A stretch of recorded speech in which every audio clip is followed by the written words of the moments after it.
What's going on, everybody? Thank you all so much for tuning into this segment of Mikasa. And of course, as always, I'm your humble host, Niko House. Today, I have back with me a very special guest, back like he never left. A lot of you already know him on YouTube as Unapologetic. What's going on, bro? How you been? I'm good, Niko. I'm glad to be back. You know, a lot going on and all of that. Yeah, lots going on. Lots going on, man.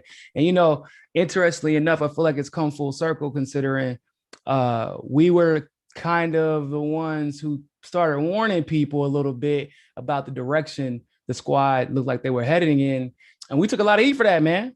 We took a lot of heat for that. But, we're here now. And Yeah. And it's not even up for debate anymore, really. Yeah, it's not. It's really not up for debate. The only holdouts left are people who just don't want to admit they were wrong. But everybody knows deep down that this is bullshit. Yeah. I mean, you can really look at you want AOC deferring to the caucus. Her first statement on Israel should have been a red flag. So first of all, her deferring to the caucus, the way she ignored women within the Bernie campaign that were perceivably a threat to her. She just would not even defend them or acknowledge them, but would, run to Twitter to defend Elizabeth Warren or Julian Castro or even Cory Booker for that matter. It's the imperialist talking points, the flip-flopping, the Nancy, like which one do y'all want? Exactly. Like, no matter what it is for you, no matter what issue it is for you, they've crossed that line and they've made it clear that they're not like on your side. Like you said, with the imperialism, how is it that we have a Democrat in the White House, Joe Biden in the White House, your party in the White House, and then they bombed Syria twice, and you don't have a word to say about it? Honestly, the only logical response to something like that should have been, at the very least, to introduce articles for at least the impeachment inquiry. But you could have really impeached him off of that, introduced the articles of impeachment, because it wasn't up for debate. It was an illegal, unconstitutional airstrike. It was a war crime, and he attacked a country that did not attack us. And so if you consider yourself an anti-imperialist and you put all your support behind candidates like AOC and Ilhan Omar, Rashid Tlaib, and on this very important issue of the endless wars in U.S. aggression and imperialism, and every single time when they have an opportunity to really push back against the war machine, they choose not to do it. And it's not like they're trying and they're falling short. So like AOC literally hasn't said a word about Joe Biden bombing Syria twice, and it's been the first time was months ago. I'm glad you brought up that point really quick about it's not like they're like trying and not succeeding. It's not like they're making mistakes, because I feel like some people for a long time attributed a lot of their blunders or lackadaisical attitude about getting good policies passed to, or they're making mistakes, or they're still learning, or they're trying, they're just not trying hard enough. So basically they were still under the assumption that their intentions were genuine. And what people have to understand is that a lot of these progressives, like Bernie's team, set up a genius marketing plan of saying whatever you want, pretending as if you are the victim and can't get it done, and raising a lot of money off of it. And people will believe it. They'll buy into the hype. AOC implemented that, and really the Justice Democrats implemented that to perfection. And they got damn near as much support as Bernie did in half the time, because they just did it so well. So people have to kind of get like, that's more dangerous than what we see from Marco Rubio, right? Than what we see from a Nancy Pelosi. Somebody pretending to be an ally, saying all the right things, getting you to spend your money on them because they think they're going to fight for them things, because that's what they presented themselves as willing to do, and then becoming AOC, Ro Khanna, even Ilhan Omar to a certain degree. That's dangerous, and that's why we called it out 2 years, bro. 2 years now, about 2.5 years. It was necessary then. I feel like we were very judicious even in our criticism. Then we were very, very nice at the time, but now we're here, and look at all the damage that's been done because of them. Yeah, and like this is why people like to trivialize this and act like we just like angry, irrational children online who are just, have nothing better to do. But honestly, for me, I think this is the question for the movement at this moment. Like, we all already know how many people in the country. We don't need to convince more people that the government should be providing single-payer healthcare. We don't need to convince more people that we need to end the wars. We don't need to convince more people that we need a living wage, or we need to do something about the rent and eviction crisis that's coming up. We don't need to convince people about that, because there's already millions and tens of millions of people on our side, majorities on our side on those issues. So the real question here is, what do we have to do to get those policies? What's the strategies to get those policies? And the strategy that we all agreed to years ago to, try to elect progressives and let them wield power inside, bust up the establishment strategy. That doesn't work.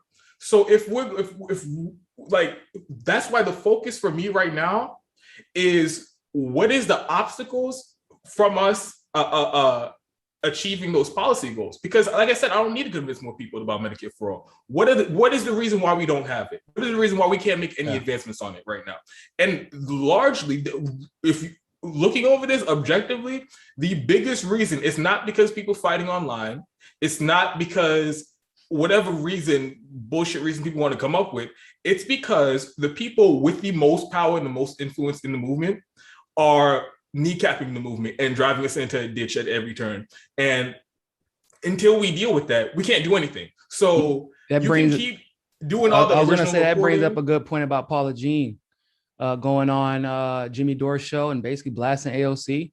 But that actually wasn't the first time she did it. She had been blasting AOC for like the last 4 or 5 months on Twitter. Yeah, and a lot of people haven't been paying attention, because obviously once a lot of people are invested in or at least they were invested in the AOC brand.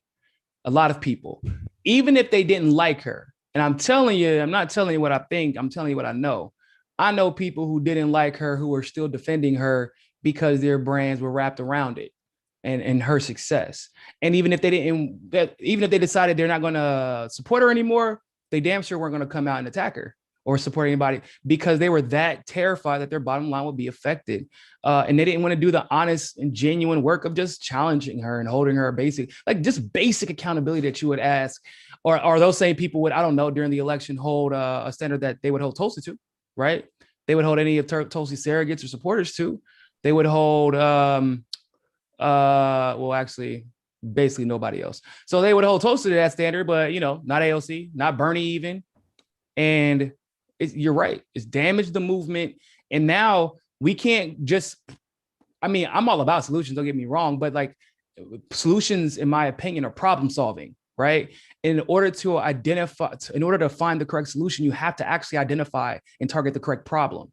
So like what you're saying is we have to identify the obstacles. And I think this is a point that we've talked about once again and lamented a lot, which is, have y'all figured out the problem yet?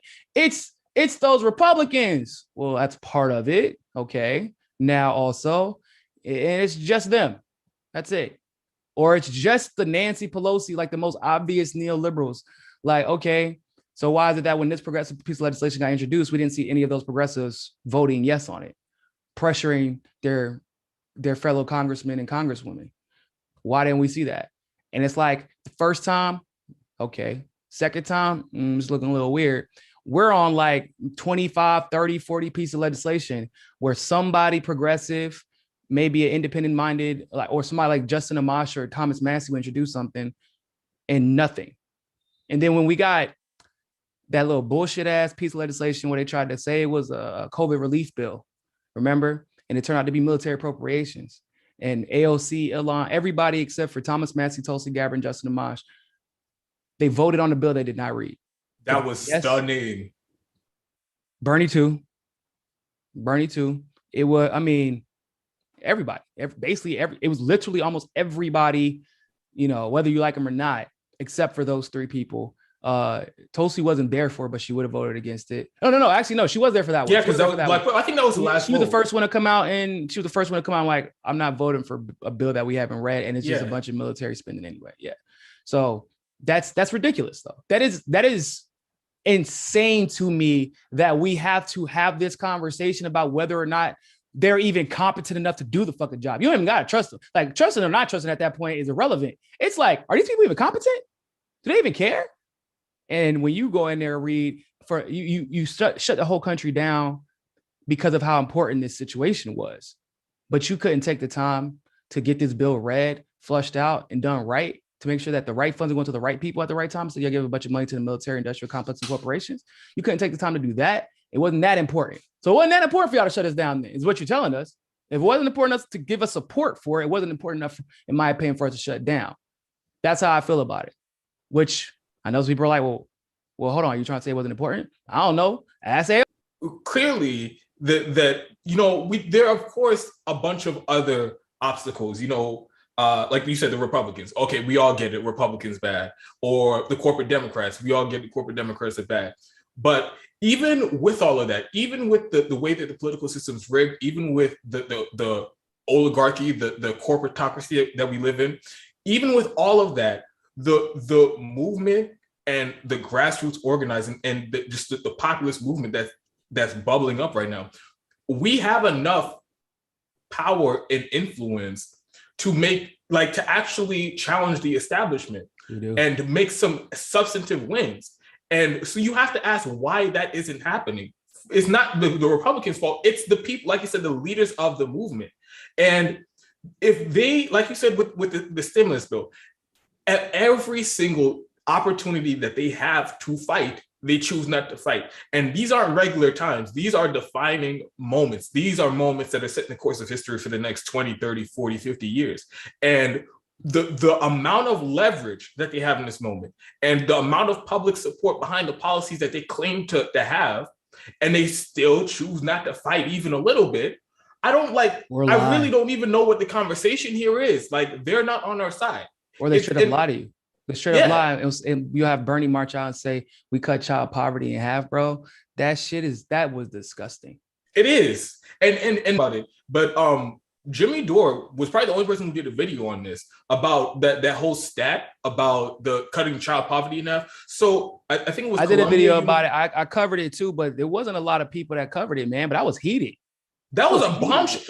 The Columbia University was the one who came up with this stat about how if we pass the stimulus bill, cut child poverty in half, and the numbers that they were using to get to that calculation was, they said it was a while since I looked at it exactly, but they said it was if a combination of the $15 minimum wage increase, the passed without the $15, they amended their original report and they just took out the $15 minimum wage and still said it cut child poverty in half. So wait a minute.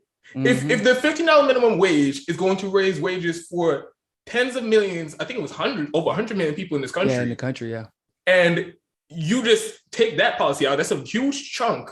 And for some people, that's doubling their wages. So that's a huge chunk of money you just took out the equation, and you still come to the same conclusion. Yeah. That sounds like bullshit. What we call snake math, everybody. That's snake math. Yeah. And then all of them just repeated that shit. So the nonstop propaganda for the Biden administration, what do you call that? What do you call that? That's just being a partisan hack.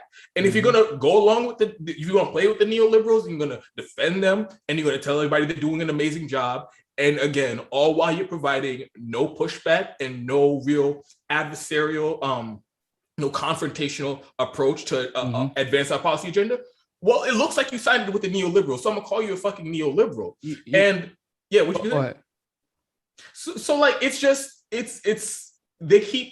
they're so disingenuous and dishonest in all of this, and it's just, I don't know why anybody would consider that like an ally. What type of ally is it? You are in like this was supposed to be a knockdown, drag out fight for the future, the economic future of this country, and so, but you won't even make a distinction between yourself and the people who are supposed to be on the opposite side of you. So what is that? I can't think of any type of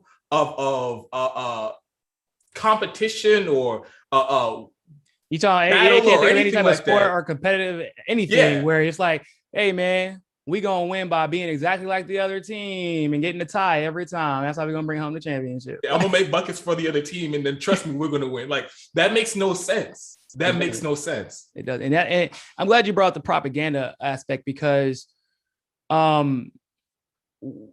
with what we saw happen under the Trump administration, the good things that Trump did were a lot of the times erased. They were erased because Trump would overcorrect. He would overcorrect because not only does he respond, is he responding to the, I mean, if you want to call it bullying, that's like the best case scenario. There were times where they straight up lie. It was straight up lie on Trump over and over and over again. I mean, they called him a goddamn treason, like a traitor, basically, and tried to get him hemmed up in this Russiagate scenario. And then the Ukraine gate situation where they were basically demonizing a guy or demonizing a conversation between a progressive and Trump, where the progressive didn't even want to work with Trump. President Zelensky was a progressive. He didn't even want to work with Trump, but he's like, well, we got mutual goal of getting these corrupt ass Clinton people out of my country, then I'm gonna do it. And they try to make it seem like Trump was bullying him, and he was the Ukrainian government was the one that initiated the investigations. And so when you look at all the things, all the ways that Trump reacted to them, you have to place some of the blame on the propaganda that we see, because it's not just CNN, it's not just MSNBC, bro. You got Wall Street Journal, New York Times, CNN, any major publication now at this point that became more so partisan and started extending the Arab division. And we could have had a lot of and what's sad about that is we still got more under Trump. At this moment, we got more under Trump, which is fucking crazy to say. Yeah. Because people are taking less under Biden and they're doing it quietly and damn near willingly. That's what's fucking scary. So I want to talk about that too. But to the first point you were making about how they missed a lot of opportunities to advance our agenda with Trump. One thing that stuck out to me when you said that was they gave him the internet death penalty. Like this censorship is a huge issue right now among the left. Some of our biggest, all of our biggest hosts and media platforms have been targeted and are currently being targeted by corporate censorship. And when they took that unprecedented step to just basically ban the most powerful person on the planet from the internet, and that should have been an opportunity where those people who claim to be on the left, all the people who claim to care about free speech, they should have defended him and said, this is crazy. And we could have had a national conversation. There's actually a very specific word for that. And it isn't crazy. I mean, yeah, it's crazy, but there's a very specific word for that's called fascism. Yes. The people forget, legislators, not on paper, but went to Twitter and called on Twitter, Facebook, etc., to remove, and then even called on Amazon, tagged them, and was like, take Parler off your servers. Yeah, it was, and then they did the whole thing was going on. It was so wild. It was unbelievable, and like it showed that there was no extent, there was no limit to their power. So if they imagine the type of like stand it would have been if Trump and AOC and Bernie, his weak coward ass, like 3-4 months later after Trump banned off of everything, he's like, you know what? I don't agree with that.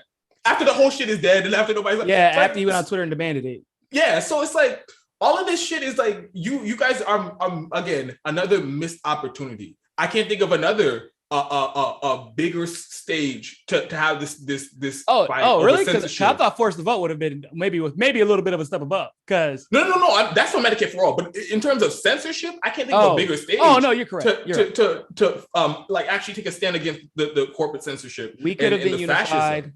We could have been. Hold up. Somebody sign me up. Are you still here? Yo. Yeah, I'm still here. Okay, just making sure. Your green screen went out though. That was weird. It said somebody signed into a different computer. I'm about to be mad as hell. Look, man, I got y'all looking at me green. It's cool. But I was upset because you're absolutely right. We had an opportunity and we squandered it. Well, not we. I mean, I know we did our part and we said what we said. Yeah, and I took a lot of shit for that. Fascism, like, bro, that was the most obvious case of fascism I've ever I've ever seen, ever. Like, it was very clear. People going to Twitter, not through the legislature even, going to Twitter, telling corporations what to do, and then the corporations are doing it. Like, and this whole secret backdoor cabal, a backroom cabal of like these elites, and they just they have these private rules and their private standards, and there's no transparency, and they were just cheering that shit on. It's crazy. Yeah, man. And seeing leftists, quote unquote, people call themselves leftists, they're like, oh, well, he incited a riot. I'm like, well, no, he didn't do that. Like, you can't, like, if you're going to criticize Trump, you can't lie, like, because then it diminishes all your other criticisms of him. I saw the videos. He said, go home. He even tweeted it out. Go home. Just walk home. Leave. The police saying to leave. Too many people, leave. How is that inciting a riot, bro? Like, and that was a whole other thing about it too. Like, now they were just being straight up disingenuous about what happened. This whole thing they've just been lying about. They've been lying about they wildly misconstrued the deaths. They talk about, the deaths at the Capitol. Every single person who died at the Capitol was a Trump supporter. And they talked about it as if like they were out there. It was like they did a massacre of anybody in the streets and people in the Capitol. Like, that's not what happened. And there was a massacre of Trump supporter who got killed by somebody from the Hill. Like, one of Mike Pence's security team, like, just executed her. And they said that she deserved it, but then turned around and talk about how they're sad about all the deaths of the Trump supporters. Yeah, and they took everything out of context with the Trump speech. You can say he was riling them up. You can say that's irresponsible, but at no point did he say, "Go, hey everybody, let's start a fucking riot, let's do some violence." If he said that, he would have been inciting violence. But then here's the thing, and it comes like, or if we would have brought Waka Flocka or Travis Scott, then y'all might have an argument. But neither of those people were intended, not to our knowledge anyway. And he did not do any of that. So, and then that comes back to the censorship, because it was like close enough. Yeah, he did actually technically incite a riot, but close enough. So let's ban him off the internet. So like the whole thing was it was so wild, it was so sloppy, and still they wouldn't take a stand against the censorship. And to the point that you were saying about earlier that I really wanted to touch on, about how shit is getting worse under Joe Biden and everybody's just accepting it. There is way less pushback than if this shit was happening under Trump. Bro, you know what I've been having to do for the last 3 days? I've been having to give myself a crash course in all of the politics in all of Africa, because we are ravaging through, like, we're about to, like, just as a fucking, like, a preface to what y'all about to have to see for the next probably 3 fucking years, they just announced a decision. It is a bunch of, it's like basically the whole UN, but no African countries invited, basically. Yeah. So, and I'm glad you brought that up, because it kind of ties into something else that I think is important and isn't being talked about correctly, which is this whole pullout of Afghanistan. Like, you have people like Kyle Kalinske talking about, oh my God, yeah, we have to wait to see. But it's such a great thing that Joe Biden is like, and pretending like has some type of anti-war principle here, and he came up with the right conclusion. Oh my God, what we did in Afghanistan was so wrong, it was so immoral, and we destroyed that country, and we just need to get up. That's not what it is, and he's not getting out. And there's going to be thousands of mercenaries still there. Yeah, he's just sending those troops to Africa, and that's another thing. So all he's doing is shifting some of the troops around and bringing them other places to do more imperialism in other places around the world. So it's not like this is the analogy that I use on my show. Can you imagine if in the middle of World War II, Hitler and Germany was like, you know what? We're going to leave Poland. We're not going to occupy Poland anymore, but we're still going to take over the rest of the world. And then people were just giving him credit. Oh my God, Hitler. Yeah, I feel like there were situations where that was the case, and they knew, like, oh no, it's still a problem. If that was the case, right? Like, Japan and Germany had pulled out a bunch of places, and we still nuked Japan. Yeah, so it's like, you can't give them credit while they're actually doing a genocide and occupying and doing imperialism around the rest of the world. You can't give him an ounce of anti-war credit if he's just shifting troops from one place to another place and leaving thousands of mercenaries and thousands of CIA assets and still going to do airstrikes and like, you can't give them any type of anti-war credit. Yeah, especially because when you gotta. So also, and I want to know your opinion about this really quick. we have to remember that Biden was very adamant about not pulling everybody out of Afghanistan when he got into power. Remember, because he said we need to have troops there. And then all of a sudden he was perfectly fine with it right as this AFRICOM shit ramps up. Now, like you said, he's sending mercenaries to Afghanistan, but it just, in my opinion, it just doubles back to clearly he's doing something else with the troops. He didn't say he's bringing them home. So we're pulling them out of Afghanistan. Yeah. That's the same thing. Yeah. So it's like, that's just, it's people like trying to act like those things are separate. Afghanistan separate from Syria, and Afghanistan separate from Yemen. No, it is all this part of this never-ending war machine in the military-industrial complex. And if they decide strategically that they want to just shift some troops around so that they can occupy somewhere else, we still have the same problem. And before you can even contemplate giving him any type of credit on ending wars or drop whatever the fuck, he has to at least acknowledge how fucked up and how abused the AUMF has been. And if you're not talking about repealing the AUMF and rescinding this bullshit authority that we have to just go to war anywhere around the world, then you don't actually have an anti-war position. You have real quick, can you let people know what the AUMF is? Because they're not gonna know. The authorization for use of military force, and it was granted after 9/11, and it was, I think it was like one page, and it says that it was very broad and generic that we're giving authorization to the military to fight terrorism anywhere around the world. Well, it gave it gave the power to the president to surge troops where they wanted to without consulting, to bypass Congress. Yes. So that was exclusively Congress's job. And Congress, by the way, a lot of the times actually does still feel that way, but you only know about it when it's convenient for their narrative. Yeah. So that was the AUMF, and that same raggedy ass AUMF from like 2001 has been used to invade Iraq, Afghanistan. It used to for our involvement in Syria, in Yemen, in Somalia, in Libya. So that's the probably about to be used for Haiti. It's probably about to be used for Haiti right now, because the State Department announced that they haven't ruled out sending troops, and they're forcibly sending vaccines. So if the vaccines are going, the troops are going with them. Come on, guys. Yeah, so it's like that is the root of all the evil here. And if you still believe in that AUMF, and you still believe in this completely unchecked unilateral power authority that's been given to the president to just wage war whenever, wherever, if you still believe that, I'm not going to give you any ounce of credit for saying you're going to withdraw troops in one of the fucking endless list of countries that we're occupying. Yeah. And it does seem endless because we don't even know every country that we're in. Yeah. Yeah. And like you said about Africa. Like you said about Africa. I was telling my like I was still at UNC actually. So this is like 2015, 2014. And I'm like, y'all do know we're in Syria. No, because they were just having a debate over whether or not we should send troops to Syria. I'm like, bro, they're having a debate over whether or not they're going to vote yes on sending more troops to Syria. Best believe they already there. I know, because I was stationed at Fort Bragg and we literally were talking about it. Like we were talking about whether or not my unit was going to go to Syria at some point. The special forces were already there. We were already doing, how can you be bombing the shit out of people and have no one on the ground? Yeah. It's not how it works. We will be anywhere and everywhere. Like you said about Africa earlier, that's now the new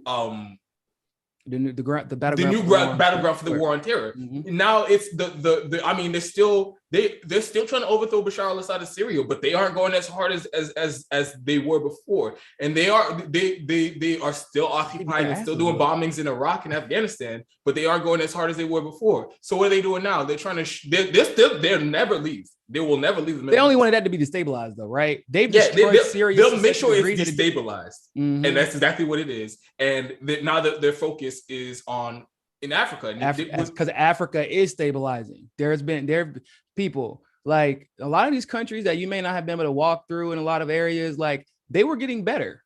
They were becoming more stabilized. The African Union, even with all the austerity against them, which I know a lot of y'all don't even know exists, but there is an African Union. Yes. Gaddafi was actually the former chairman of the African Union, elected. Yes. They loved him. Him and Nelson Mandela were damn near best friends, in case you didn't know. So with everything they're going through, they were stabilizing. And if y'all know, like, Africa has the most resources in the world. Like, Africa is, if not, I'm not mistaken, the biggest continent in the world. It doesn't look like that on your map, but once again, they lie to y'all. Like, Nigeria, if I'm not mistaken, is damn near as big as the United States is. Like, it's damn near as big. And like the way it's presented on the map is that it looks like Nebraska. Yeah, I've seen the imperialist map before. Yeah. Oh, bro, it's disgusting. The colonial map. But they have what you want: oil, gold, some shit you ain't never heard of before, but it's waiting to be discovered. It's in Africa. Everybody knows it. And these everybody in America had an African in class. They ain't stupid. They getting straight A's and they're going to Duke, UNC, Harvard, and Yale. They know what to do with their resources, their money, and still maintain their culture. And that is a problem for Western imperialists who have only been able to be successful by crushing competition, not by being better than them. It's not the same thing. When you are engaging in a scenario with like what the West has done, where they present as if they like having equitable opportunity and then made the best man win by providing the best product, that's what they present as. But in reality, it's let's crush them before they even know that we want something of theirs, basically. Yeah. And this whole new this it's not new because we've been I think it was the Intercept before they went to complete shit.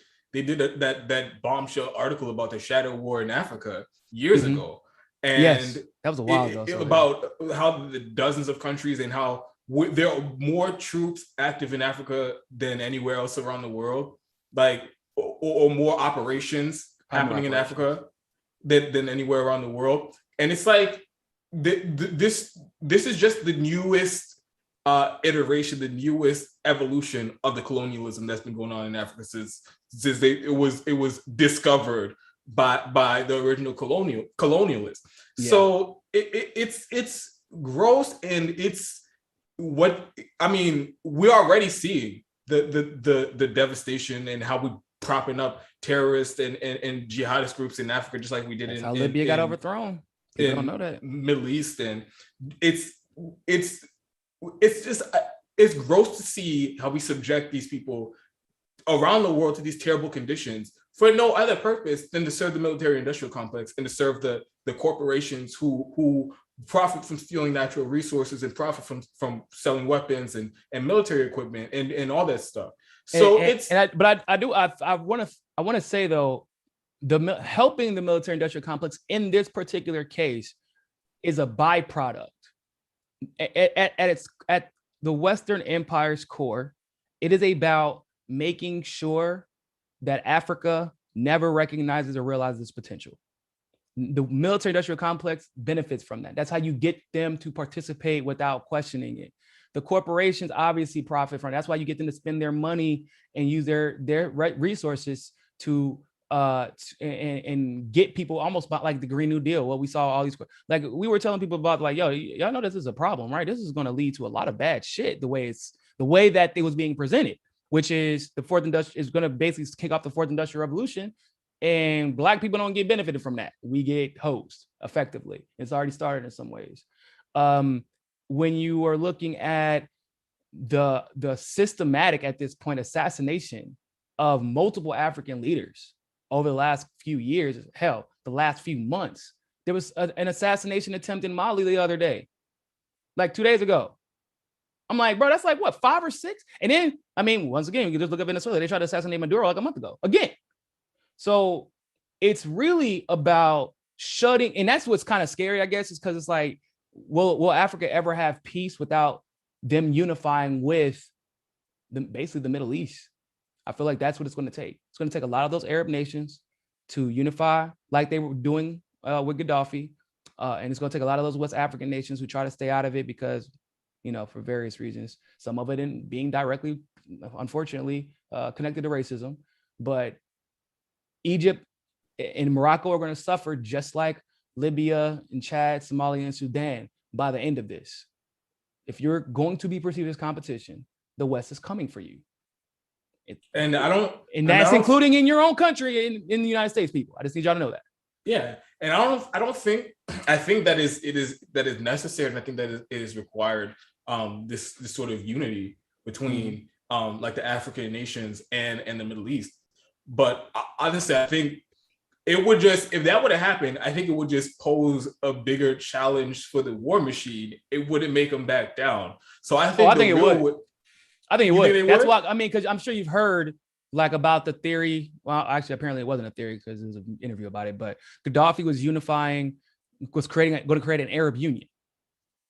So he was already the chair of the African Union, and they were going to have an Arab Union. And that was going to be an economic and military union. So he would have probably been the chair of that Arab Union also. So now you would have had this guy in the middle of, like, because Libya's right there. You got Middle East right there and the rest of Africa right there. Imagine, like, just economically, they would have crushed us. But then you have to worry about Iran's military. You have to worry about, obviously, the rest of the Middle East. But Iran and Iraq's military mixed with Libya and the African militaries, like, and then you're compromised now because Libya is in a strategic position. Arab countries are in strategic, like Israel is not that far from Libya. You get, like, it's just strategically, you're screwed. Economically, you're screwed. And they were like, we got to go get this motherfucker now, just because of how big of a threat that possibility could be. Yeah, and that is a good point. That is a valid point. And like but that's the way that we respond to like anybody who poses some type of counter to the Western capitalism. Mm-hmm. That's what with the whole the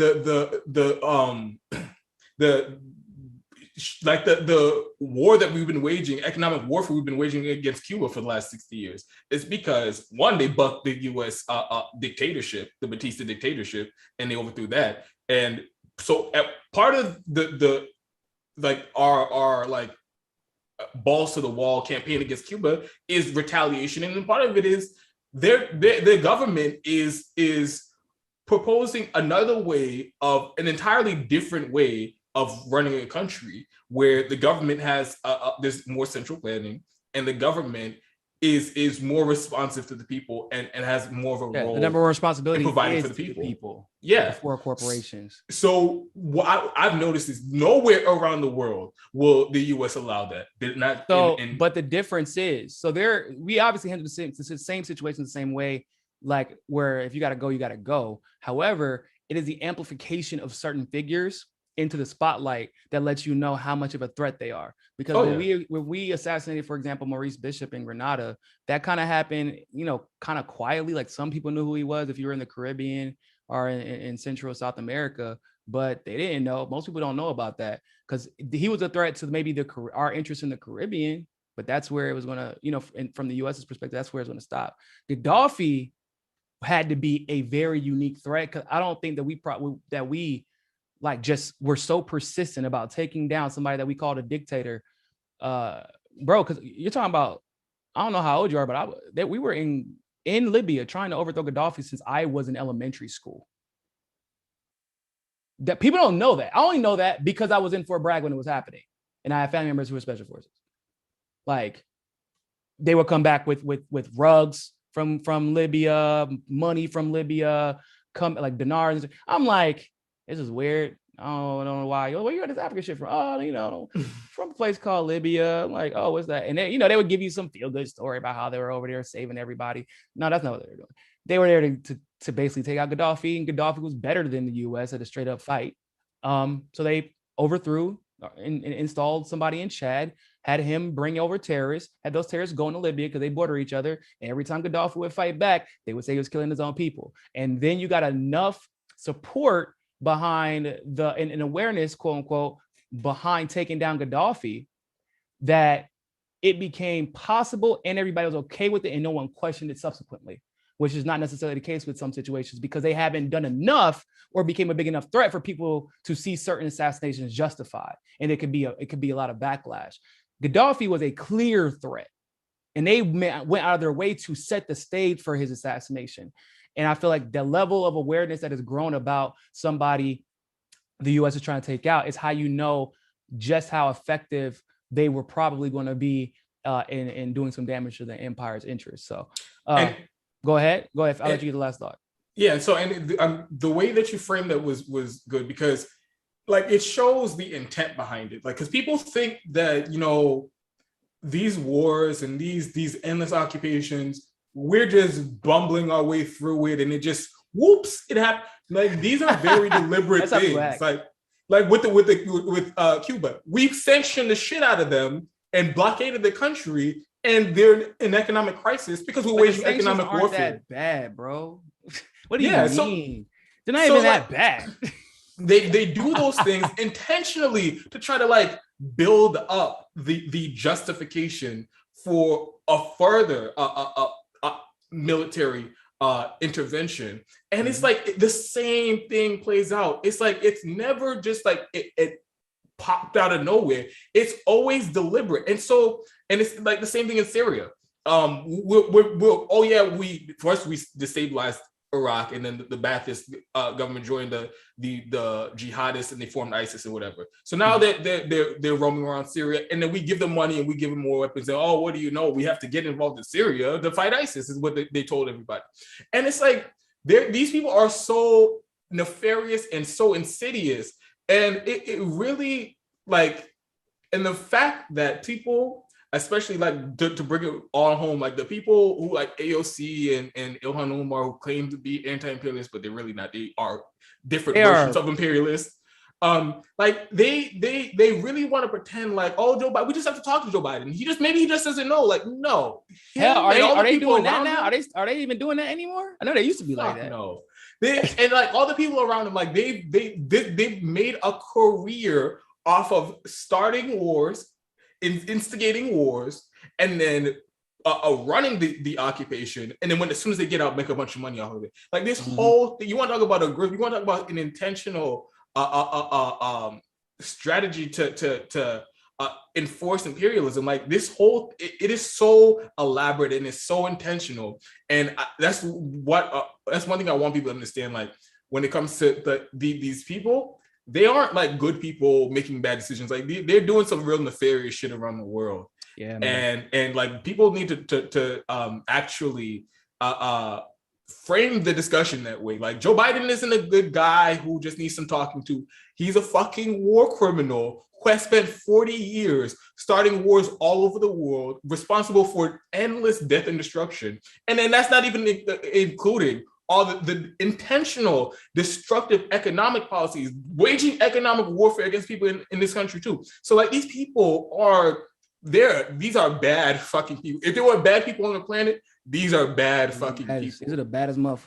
That warlord over there somewhere in Middle East or in Africa, y'all think he bad, bruh.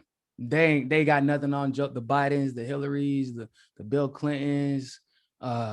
Like I always say, on Trump's best day, he can never be as dangerous as Joe Biden and Hillary Clinton. On his best, bitch for Joe Biden. Bro, there's literally too much shit to bitch about. I'm running out. I don't have enough time in a day to go at Joe Biden. But what I was trying to help people understand was, if you are looking at how they're treating Trump, they're basically telling us, we know he's bad, but he ain't bad enough for us. He's not consistently bad enough for us. And that should make the person that they install next, that should make you scared as hell. Because that person that they install next, because our election was not our election. You know, we can go down a list of reasons, but it wasn't our election. Joe Biden was not supposed to we don't have to go to the general. He wasn't even supposed to be the primary nominee. So they're telling us that we want this guy. This guy's the one we want. And look at everything that's transpired since, and look at what you have not gotten since. And you have Democrat House, last time I checked, filibuster-proof Senate, and the executive branch with a dude who's willing to use his pen to do the worst shit. And once you get in that territory, and you are not only, once again, not seeing any results, positive results, but like, bro, aren't we seeing like the pandemic is there's supposedly flare-ups around the country now.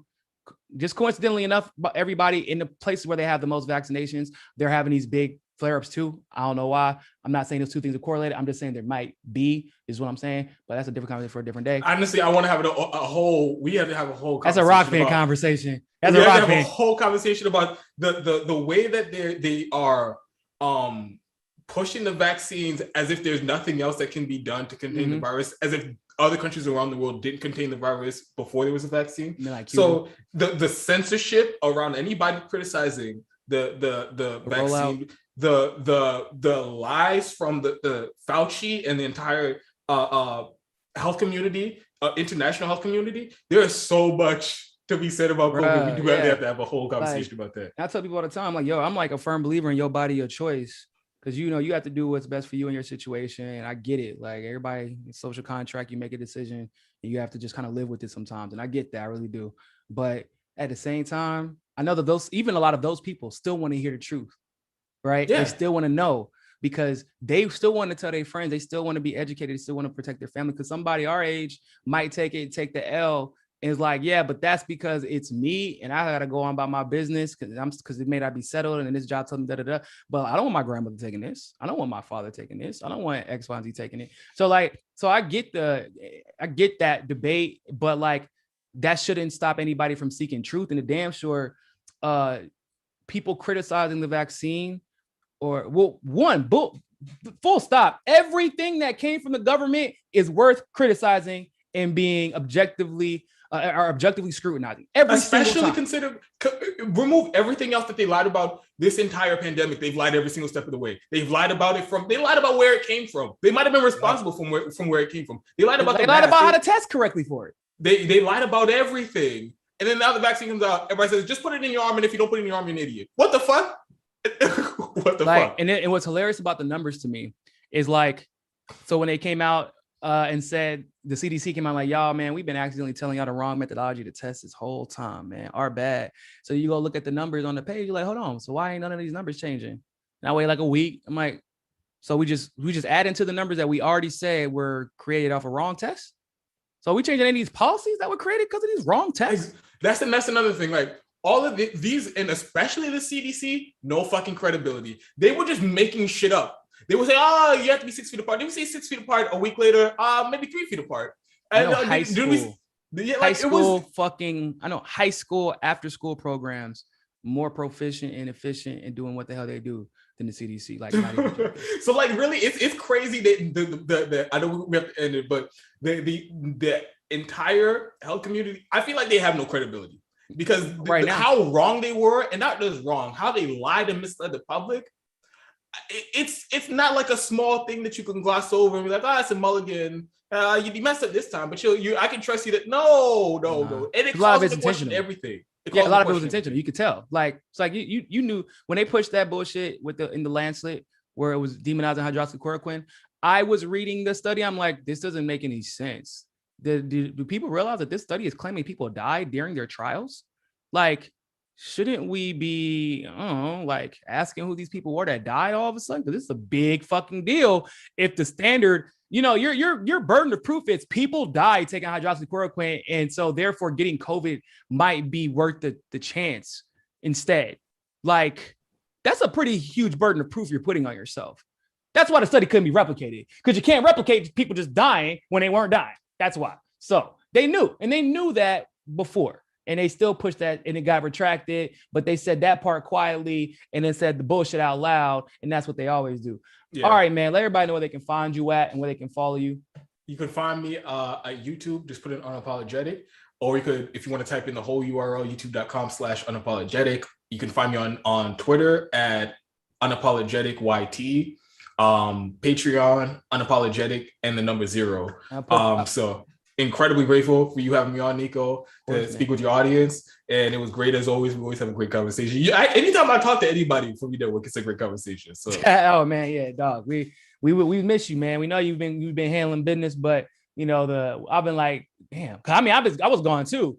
But I was like, damn, what my man's at? I'm trying to get back into it. I'll put it as soon as later tonight. There will be even more videos coming out. I posted 2 videos yesterday. Posted some more tonight. Hopefully gonna do some more tomorrow and Saturday. There you go. So man. We're trying to get it. We need your voice in here, man. We need your voice. So.